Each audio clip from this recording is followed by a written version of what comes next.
This video I wanted to try to justify the central axiom of choice, upon which the whole movement and philosophy is based. So first of all, there cannot be a deterministic universe. There used to be an idea that was really prevalent, especially in physics, that said that everything was determined. And this idea has been around for a very, very long time, that there's an idea about fate, destiny, the will of God, the plan of God, that everything is determined. And I think, ultimately, that this is the crux by which the philosophy that I adhere to belongs. And I try not to call it mine, because it's not, this isn't just about my own specific bent, even though all of our lenses are bent. But this has more to do with the whole philosophy, the paradigm in general, of there needing to be a value for choice. Now, when there's an old school view of a fundamentalist God that has a plan for everything, that knows everything before it happens, these ideas are hitting at something that I think that they may not realize that do exist, which is that there is a possibility for everything. And I think intuitively that's what that idea is trying to grab onto, is the idea that it is possible to predict anything. It is possible to map out a possibility for everything. And then, so from that idea, people jump from that to an idea about there being a deterministic universe, that everything that is in existence is fated to be this way because that's the will of God, or because it's the physics of nature, or that there's something that is kind of like a clockwork type of universe. That clockwork universe is getting at an idea that I call the dark crystal. The dark crystal, the reason that I call it dark is because it can't ever be fully known. So there's no way to map out every single infinite possibility that there is in regards to anything. And this is one of the reasons that I believe in choice so deeply, is because, first of all, we can't predict both the position and momentum of any individual quote-unquote discrete subatomic particle, any quanta. So we know at the quantum level that you can't make these deterministic predictions, that at least at that scale, it breaks down. There's no way that a person inside the universe could predict where any quanta might be positioned, and the momentum of that particle simultaneously.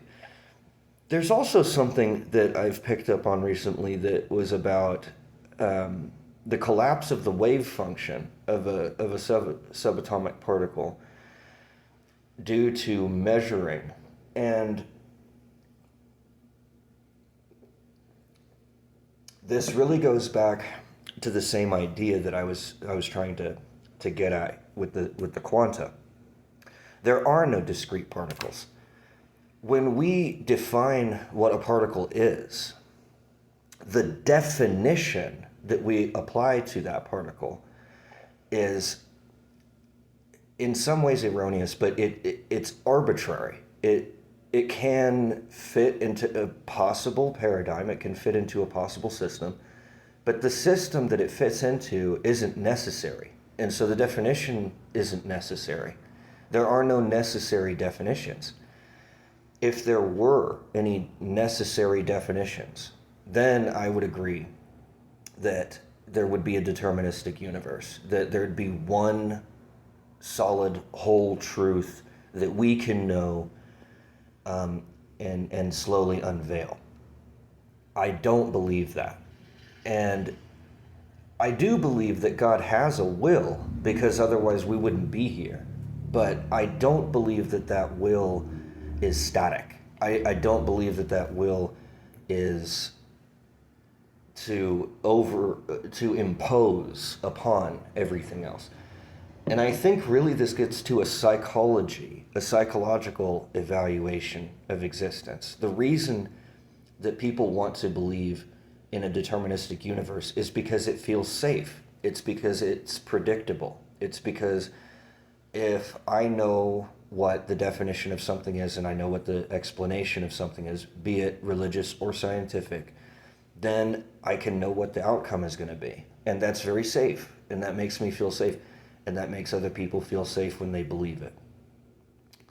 Now, the opposite of that, the horror and fear-inducing idea that we will, not only do we not know now, we will never know and can never know what the fate of the universe is, or even what's going to happen in the next moment,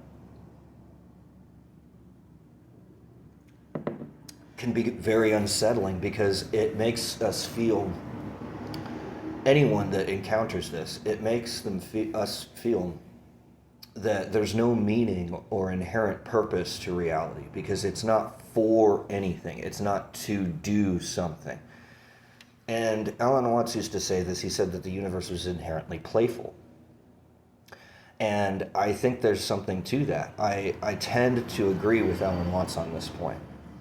I used to really dislike when he would say that everything was wiggly, but the longer that I've done this, the more I've begun to realize he was right. Every definition that we apply to anything is arbitrary, because there's an infinite number of other ways of looking at it.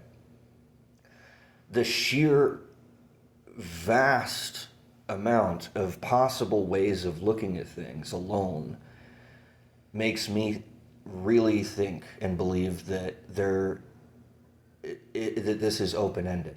I think the best way of putting God back into the equation, because I don't want to be bereft of God, I don't want to be bereft of the idea that there is a person that's beyond all of this stuff, a person who created everything with an intent. I do think that God exists and that God has an intent.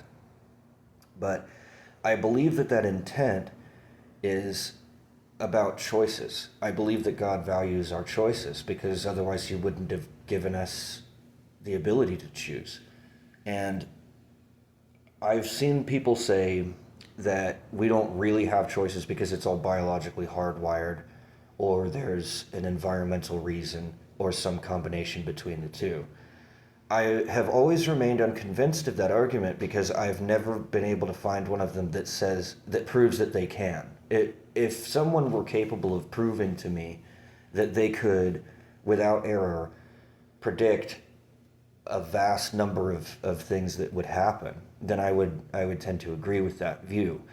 But our universe doesn't seem to be that narrow. It seems to be extremely vast and wide as far as all of the possibilities that could happen, and we may not be able to predict them. Take the stock market, for example. I would love to see a determinist predict the stock market. No one's ever been able to do it. There are AI programs, there are all kinds of statistical models, there are algorithms. I've seen something called the Golden Cross rule, which was just, if it were in a book form, it would be like 60 pages long, about how to make a decision on whether or not you buy or sell in a stock. And even that doesn't work every single time. It doesn't matter how big the system is that you build to try to predict or explain what's going to happen in the future. It can't be done.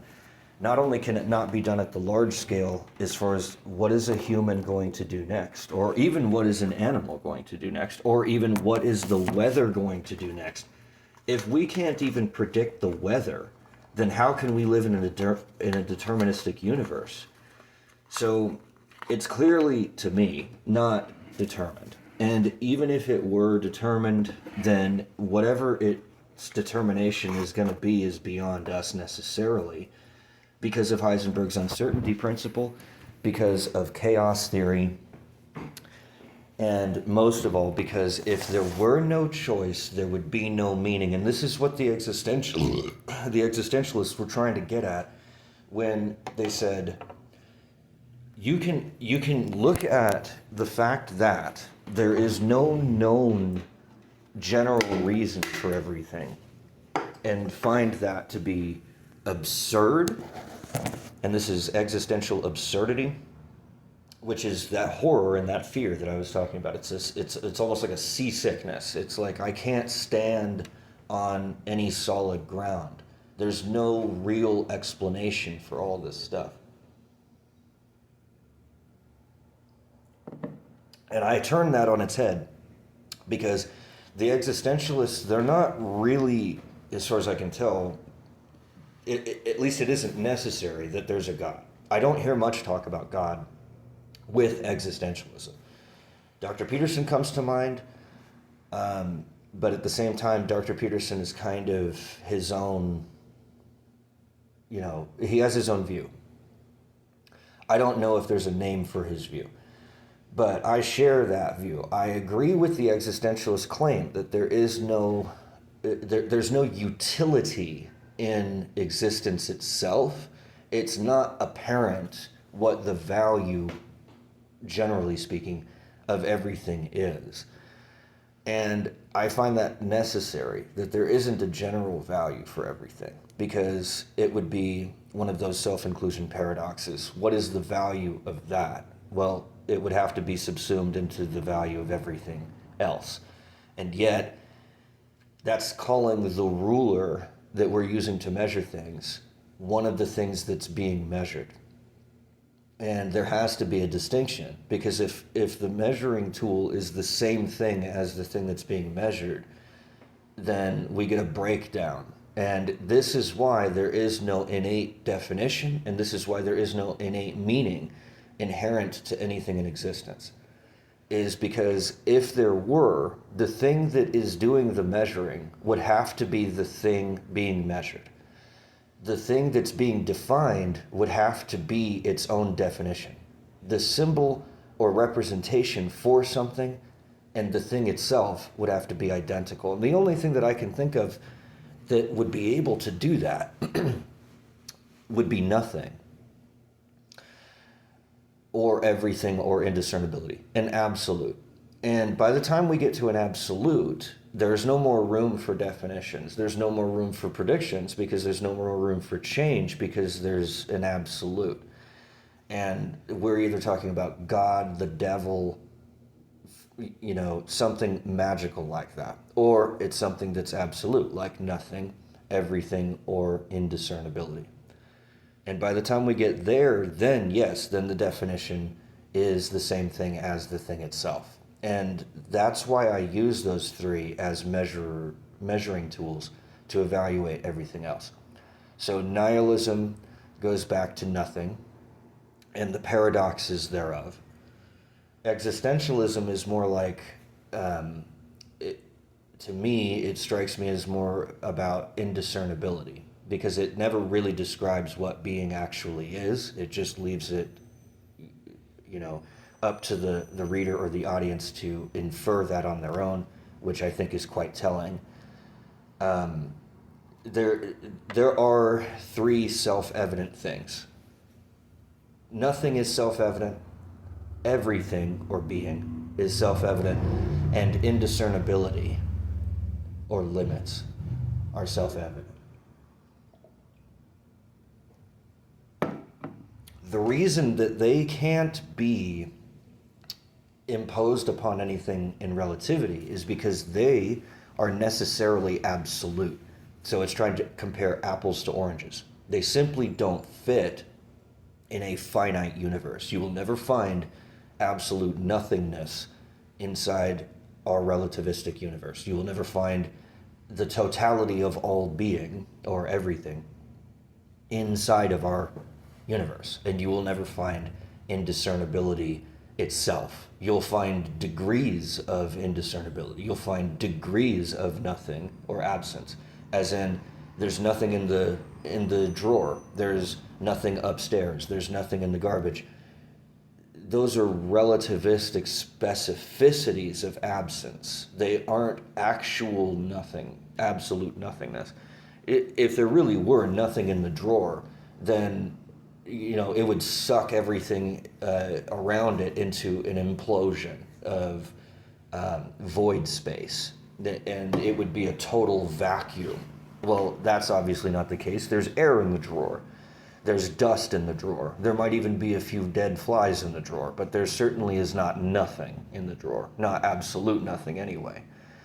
But we can use that absolute nothing as a measure of what is there, because like I just showed you, you've got absolute nothing, which is a vacuous void space, which has no time, no space, no energy, no change, no light, not even really darkness in the conventional sense of the term, because there isn't anything except that. But the fact that we don't have to define what nothing is always struck me as very valuable. It's what started me on my path on this theoretical journey of trying to define what things really are. And there's only really 3 definitions that I ever did find that really were self-evident. And there are self-evident things. For example, nothing is self-evident because everybody knows what it is. By the time that we define what nothing is, the definition is interchangeable with it. In other words, simultaneously, nothing has no definition, and yet it is its own definition. And I discovered this early on when I was working on this theory, is that there's something very special about nothing.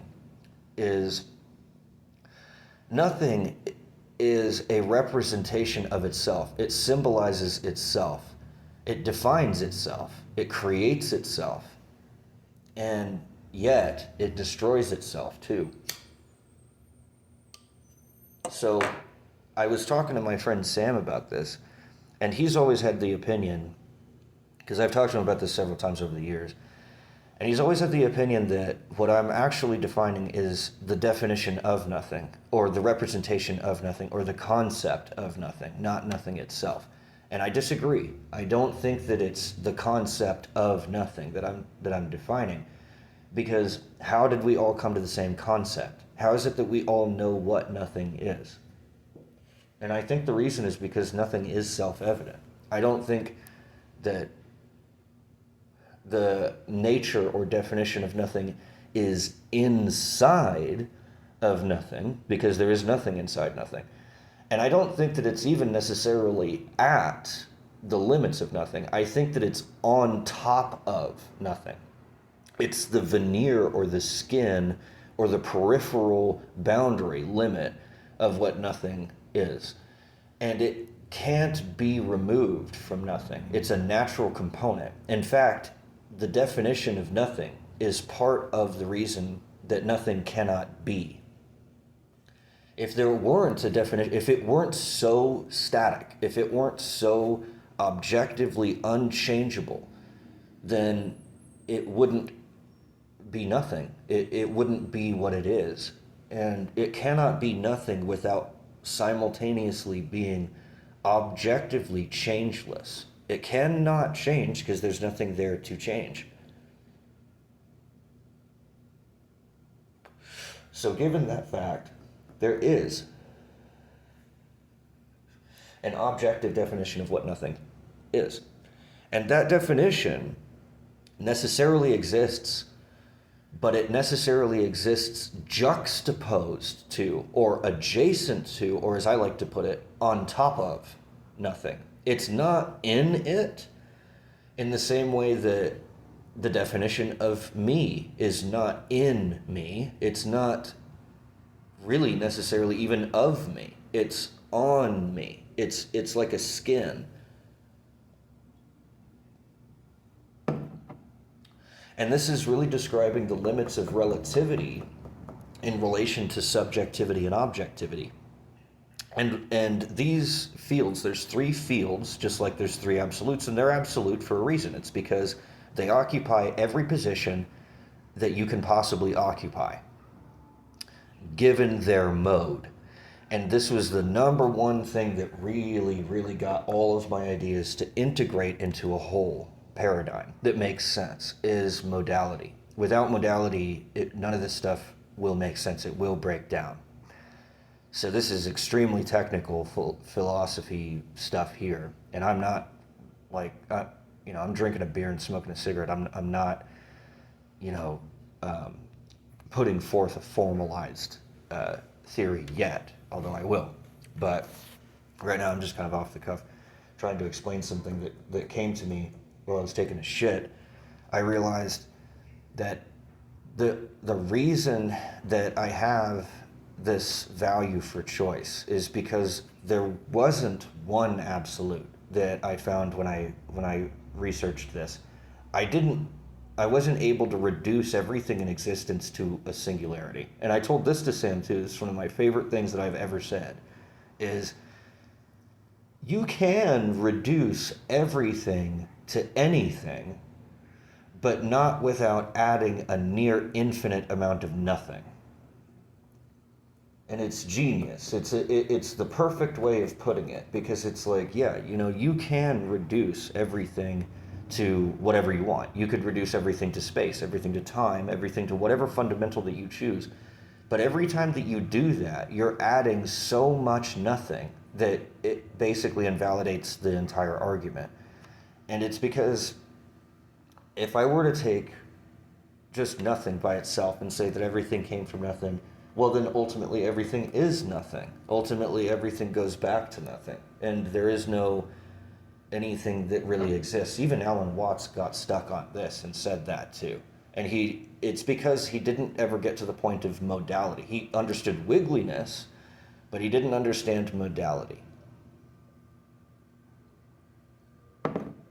Not because there was anything wrong with him, but honestly, I think it was because there just wasn't that information around in his time, or he wasn't ever made aware of it, which is very understandable. It took me years to find modal logic, but modal logic is absolutely necessary in order to understand these absolutes, because modal logic is the only thing that can go beyond them in order to justify their existence. The existence of any absolute must be justified by modal logic. And the reason is because by the time you say something is absolute, if it were absolute in a universal sense, in a classically logical sense, there wouldn't be any room for that absolute, because it would subsume everything else. And that can't be the case. There's so many paradoxes that arise. The self-inclusion paradox, and etc. So it cannot be the case that there are any absolutes in a universally classical if-then implicative logical system. That kind of a system will break down in the face of an absolute, because if there really were an absolute, that's the only thing that could fit in anything. Everything would be that absolute.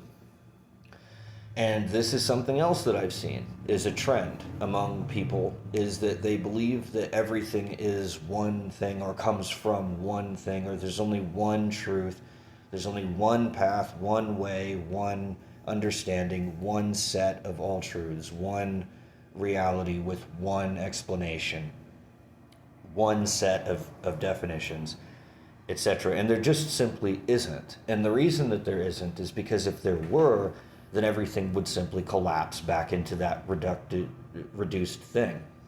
God forbid that there ever is a day where there's only one truth. Because if there were, then there wouldn't be any room for choices. There wouldn't be any room for any ethics other than aesthetics. And there really wouldn't, or maybe deontology.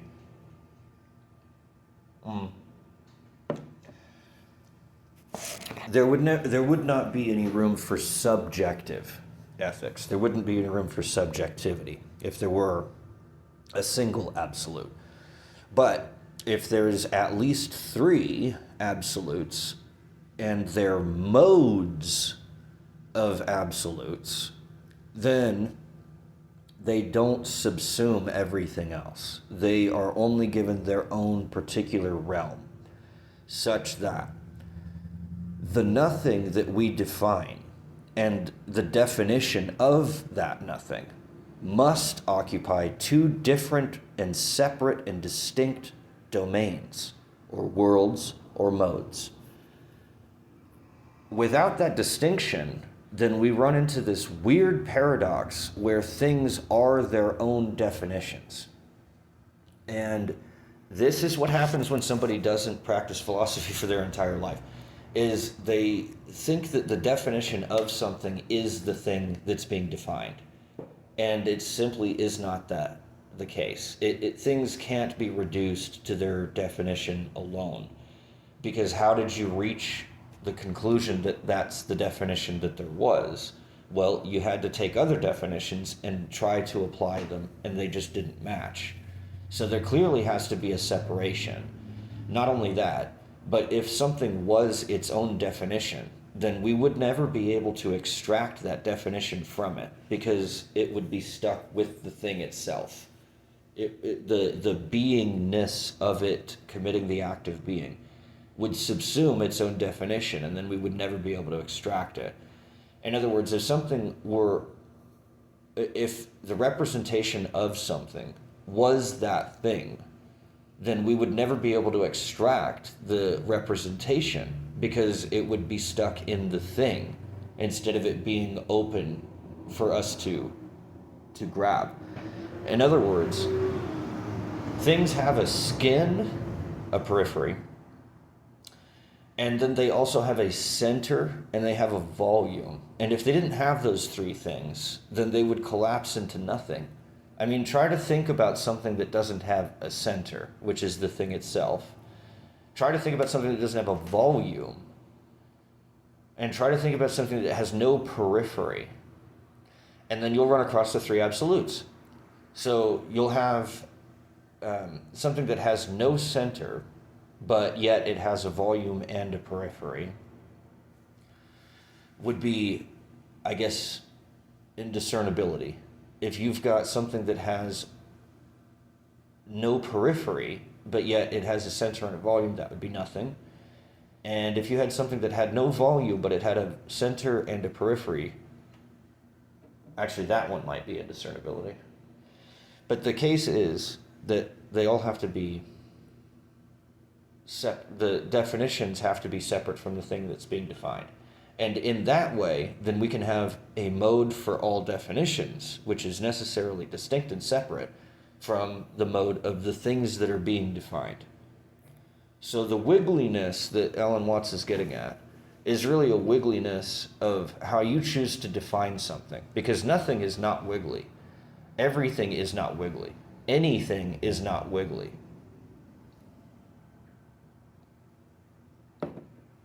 Because there's no room to wiggle. They are absolutes. Nothing cannot wiggle. So, I mean, there are breaking points to any universal or classical logic breaks. The only way that you can have a philosophical system that survives itself is if it's modal. And that is it's very similar to the idea, and again, this is like archaeological data for future historians. This isn't something that's supposed to be put on paper yet. It's just kind of me musing through this. There is an idea in physics about the difference between classical physics and quantum physics. In classical physics, The boundary and the environment of any discrete object is ignored, or at least ignorable. You don't have to take it into account that there's air resistance to a cannonball when you calculate its trajectory. And you can do it with pretty good, pretty close accuracy. In classical physics, you can predict the trajectory of a cannonball as it flies through the air very accurately with classical mechanics. But in quantum mechanics, it's like a dust particle. So the air resistance is huge, and it really matters to the trajectory of a dust particle versus the trajectory of a cannonball. And the difference is mass. The cannonball has so much mass, so much resistance to change, that its environment can basically be negated. You don't have to know what environment the cannonball is flying through. All you have to know is the other mass. Is it on a planet? Is it in space? What is the environment in regards to the greater mass that is pulling on it to create its specific trajectory? So we take Earth's gravity as given in classical mechanics because that's the assumed environment of all the classical mechanics that go on the planet, is that there's this massive planet and it will change the trajectory of everything to make it come back to itself because it's got such great mass. But in space, everything will just continue on forever because there isn't any mass or very little mass in space. And so you've got almost an absolute environment in both those cases. You've got a static environment that doesn't change, that you can assume, that's big enough that you can, there's not, the room for error isn't so vast that it fucks up all of your calculations. But when you go to the level of a dust particle, then the environment is very chaotic and fluid and dynamic. And it will then depend upon if there's a wind current, if there's other dust particles in the area, if the dust particle happens to hit something in the environment like a piece of furniture, then its trajectory will drastically change because the masses of everything that are around it are typically much larger than it itself because its mass is so small versus the mass of the cannonball, which is quite relatively large.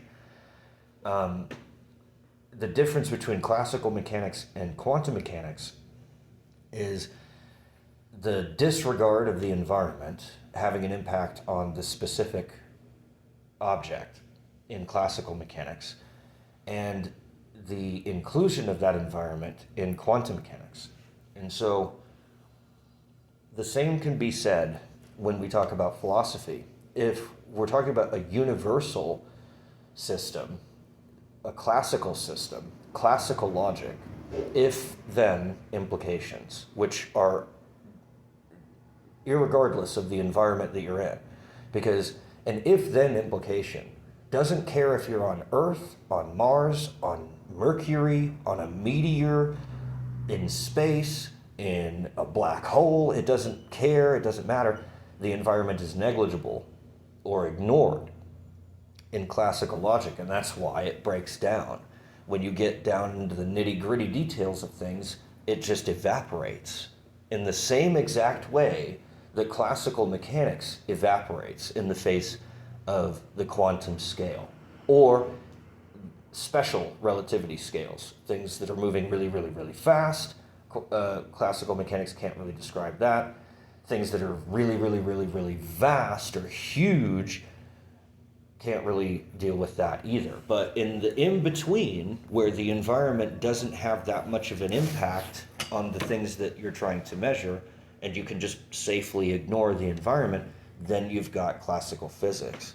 And in the same way, if you just ignore your environment, then you've got classical logic. Because classical logic is an if-then implicative system, and the if-then implicative system doesn't give a shit where you are or when you are. It doesn't care what time it is. It doesn't care where you happen to be. It always gives you the same answer irregardless. And yet, every truth that we could ever possibly utter about anything ever is dependent upon its environment. Because the definition itself should be the environment of the thing being defined. Because that's what a definition is. It's to tell you what the difference is, the distinctive feature, the limit, which tells you where something ends and its environment begins. That's what a definition does. That's the whole point of having the definition, is that you can now determine what is included within something and what is excluded beyond something. And you have that fence or that boundary line, that definition between the two things, or between that thing and anything else. So philosophy needs to catch up to physics. I've never seen an average person be able to acknowledge the modality of reality philosophically. They can do it in physics over there in physics land. They do that, but they won't apply it to a deep philosophical understanding of existence itself. I've yet to see that happen. I have seen, obviously everyone has seen, these revolutions in physics because of Heisenberg's uncertainty principle, because of Einstein's special field of relativity examples, because even of Hawking's work on black holes. People have become very aware, the average person has become very aware of the unpredictability of the quantum world, but they have yet to discover the unpredictability of the philosophical world, of logic itself being unpredictable. And it's unpredictable because it depends on the location. It depends on when and where you're using it. That's why it has to be modal. That's why modal logic will overtake universal logic eventually. And what will happen to universal logic is it will be subsumed and absorbed by modal logic. And modal logic will say, inside of this mode, you can disregard the environment as given by the mode. When you move to another mode, then that environment will be given by that mode. And then you can assert and assume that.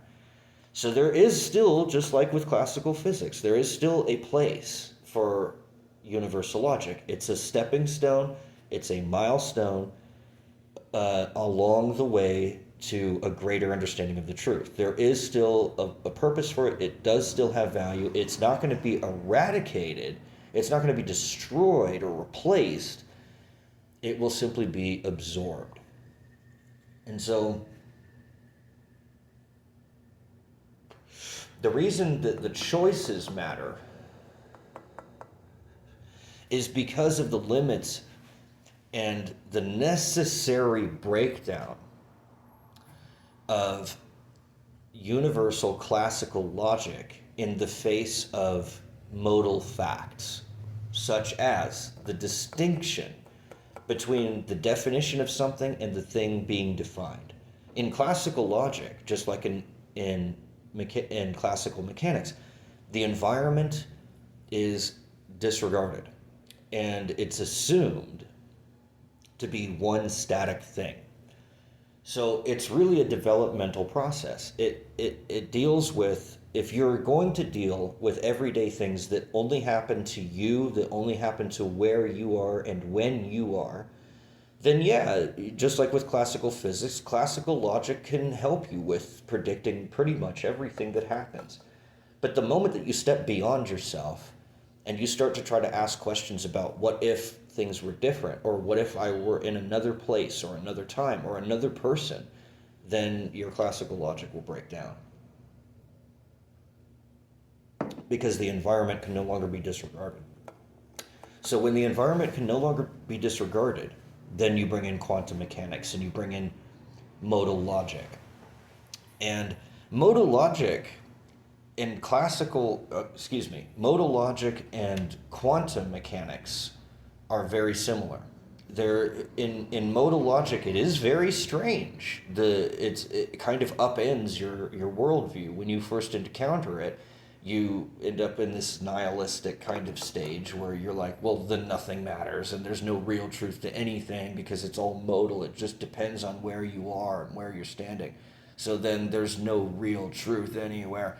And it will strike you as being very dark and very unforgiving and nihilistic when you first encounter it. But then when you stick with it for a while, you'll start to pick up the patterns. And there are still patterns. And there's always going to be patterns. And that's what discernibility is all about, is pattern recognition. So we have to make these choices about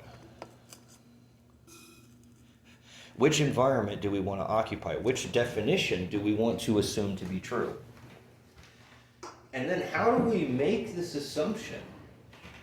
Philosophically, how do we ground ourselves in a necessarily groundless space? How do we justify making these choices in the face of the infinitude of choices that we're sacrificing to make that choice? And that goes back to subjective value. What do you value? If you value choice, then you're going to look at things from that bent. If you value fundamentalist God, you're going to evaluate things from that bent. And you won't necessarily agree. And what are you going to do about that? And so what I do with it is I say, I believe that God does exist, but I believe that God allows us the freedom of choice, and that instead of trying to be true to God, who we cannot know, at least not in totality, we can know a little bit, bits and pieces here and there. But God is a perfect example of why we need modal logic, because we're finite, and yet God is infinite. We're inside the fishbowl. We're inside of reality. God is outside of it, or at the very least can go outside of it in order to create it, in order to sustain it, in order to define it, etc. So when we take God into account with modal logic, then we discover that the value of everything that we're doing has to deal with integrating with our environment. It's not about which environment that you're in, oh, there's got to be a best environment. It's how well can you integrate with that environment. And another example would be like life. You can find life in extreme environments. There's life in steam vents that are way hotter than 200 degrees Fahrenheit or 100 degrees Celsius. They're really, really, really, really hot, and yet there's still life that lives there. There's life that lives in places that have no light. There's life in places that have no normal ability to sustain it, and yet they are sustained. And they're sustained because they're built for their environment. They're integrated with their environment. While their environment may seem extreme to us, our environment seems extreme to them. It's frigid over here next to a steam vent. If you compare it to a steam vent in the ocean, the rest of the ocean is frigid, and yet there's still life there. Why don't we find that strange? Because there's more of it, and we live in what would be considered to a steam vent microbe a frigid environment. So it's all relative. It all depends on where you're standing and where you are. And that's not to say that it has no value, because there's life there. It's just that you have to integrate with the environment that you're in, or you have to integrate with the environment that you would like to be in. And that's the whole point of discussing things and defining them and realizing what your particular bent is. It isn't to try to eradicate every other bent lens, to say that your glasses are the only glasses that allow you to see and you're the sole arbiter of truth. It's just, as long as you remain within this particular environment, you have to play by that environment's rules. If I go in space, I need a spacesuit. If I'm on Earth, I don't. It just depends on where I am. It doesn't mean that I must have a spacesuit. It just means that if I'm in space, then I need a spacesuit. If I'm on Earth, then I don't, because I'm human. So I need to know who I am. I'm a human. And so then I need to know what my natural environment is, Earth. And then I need to know what that environment is like. The temperature oscillates between, let's say, negative, where I am in Denver, it's pretty tight. It's a pretty tight range. It goes to maybe negative 30, I think, at the absolute worst frigidity of the year, and up to 115 degrees Fahrenheit in the dog days of summer. And most of the time it's somewhere in between there. It's usually halfway in the 60s and 70s, or in the 40s or something like that. So I need to know where my environment is, and I need to know what its range is of changes that occur in it, and then I need to know what I need in order to survive those changes, those oscillations. And that's all it means. So, like, I've heard it put, like, is Colorado habitable by humans? I mean, not really, because if you were naked in winter, if I was just running around with the body that I was given by nature, I would die, because I don't have enough fur on my body naturally in order to survive a Colorado winter. But given the fact that I have a brain, I can use my brain in order to put on a coat or make a coat, kill some furry animal and stitch its fur together to create a coat and stay warm. So is it habitable? Well, it depends on how you define the term habitable. Do you mean naturally habitable without any tools? No. Is it habitable with tools? Yes. But then again, with the right tools, every place is habitable. If I had the right tools, I could live on the surface of the fucking sun. If I had the right amount of technology, if I had the right tools, I could live pretty much anywhere. I think the only place I might not be able to survive would be a black hole, but even there, maybe there's some kind of a gravitational lensing that I could manipulate that would save me from being crushed by the mass of a black hole. Maybe that is possible. But it isn't about which environment is quote unquote the environment. It's which environment can I integrate with as a specific part to that specific whole. And each of those environments have to be distinct, and then we have a definition for each of those environments, and those are our modes.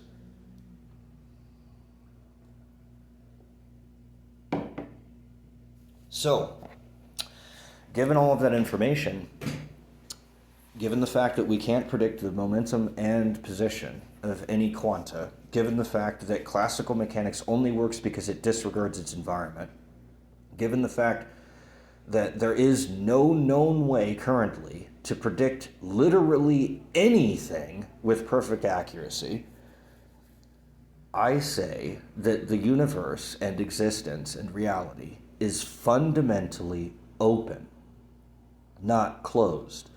That reality is not a closed system. It's not a clock. It's not fixed. It's not static. It's open. Very much like the open air. It can change. The wind can change its direction at any time. It can start hailing. It can start snowing. It can start raining. It can be sunny. It can be cloudy. It can have hurricane gust winds. But that doesn't mean that the environment just doesn't exist or that I can't live in it. It just means that I have to be able to take that change of my environment into account when I am in that environment. And that's all it means.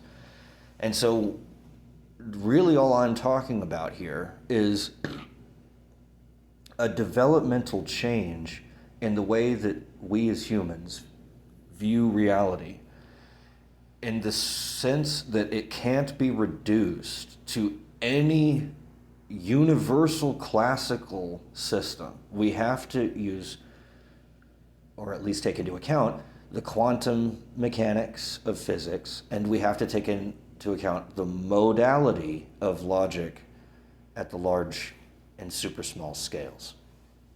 So that when we try to define the itty bitty nitty gritty and the huge, vast enormity of existence, that we do so using these special rules that apply to those special places. And then when we occupy normal reality, that we use normal rules there. And there's nothing wrong with that, and there's nothing jaw-dropping about it once you realize that that's the case. So the values that we have are not meaningless. They just depend on the environment that we occupy. And the measure of whether or not our values are good or evil are dependent upon whether it necessarily causes a disintegration or allows integration with that environment.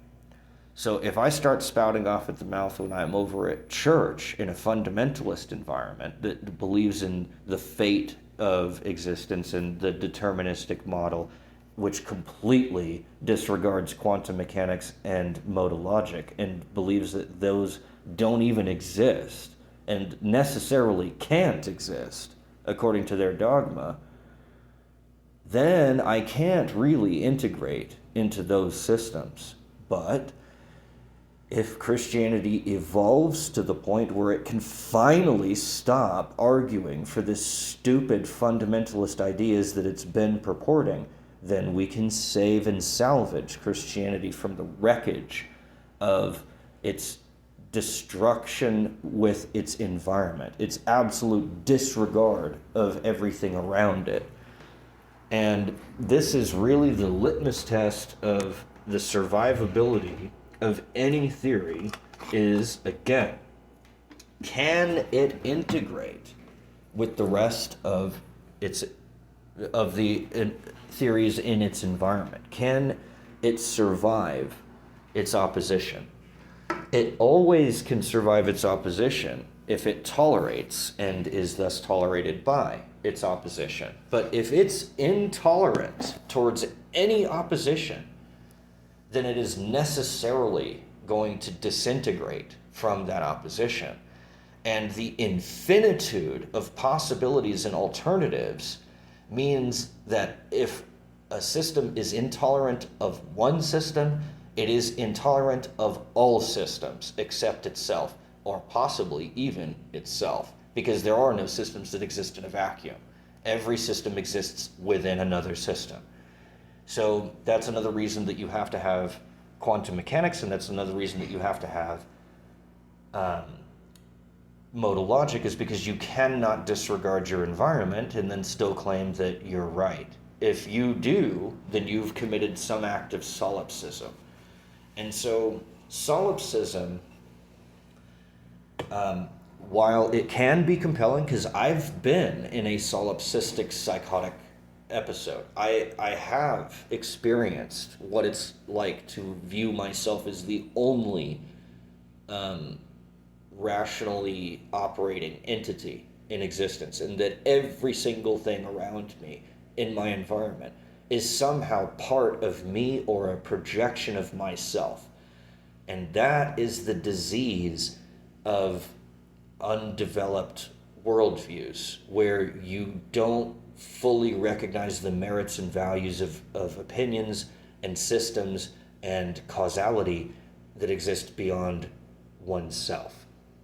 That's the disease of intolerance, and it will eat you alive. I've never experienced a greater horror in my life, in this life, than the horror inflicted upon me by my intolerance or disregard of my own environment. And I can't really define what a psychosis is without saying that a psychosis, a madness, is a disregard of my environment. How do you determine whether or not somebody's crazy? Well, if they can't integrate with society, if they can't recognize physical reality that exists beyond themselves, if they can't change their way of looking at the world, if they're completely intolerant of every other possibility other than the one that they're giving credence to, then they're crazy. So What that then means is, according to my paradigm, pretty much all of us down here on Earth are fucking nuts. And we are completely mad. And it's amazing to me that we're even here at all and that someone is ostensibly listening to this, given the madness that is so pervasive, so ubiquitous in this environment of humanity at its current stage. So in the future, I predict that either humanity will get past this in the same hope that Nietzsche had, and Nietzsche knew this too, that we would get confronted with nihilism and it will either subsume us and kill us off, or we will develop a new system which is modally logic and takes into account the full range of possibilities simply by not discounting them. And that seems crazy to most people right now here on Earth. But it's in fact the only real determinant of sanity is, can you integrate with your environment or not? If you cannot integrate with your own environment, if you can't recognize anything beyond your own silly self, you're doomed to madness, and it will lead to destruction.